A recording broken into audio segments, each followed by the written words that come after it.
সেই ব্যক্তি বুদ্ধিমান ও নিজেকে ধার্মিক দাবি করতে পারে, শান্তিপ্রিয় দাবি করতে পারে, যার দ্বারা, যার কথার দ্বারা, যার ব্যবহারের দ্বারা, যার কাজের দ্বারা অন্য কেউ কখনো কষ্ট পায় না, আঘাত পায় না,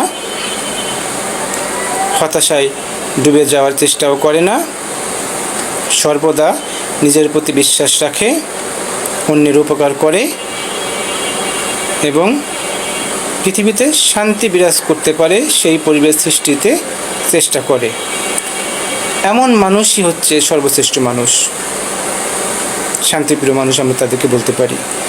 আসুন আমরা সকলেই তাদের সাথে অংশীদার হই, শান্তিতে বসবাস করি, সকলে একসঙ্গে অশান্তি থেকে দূরে থাকি। মহান আল্লাহ তাআলা আমাদেরকে তৌফিক দান করুন। আমিন।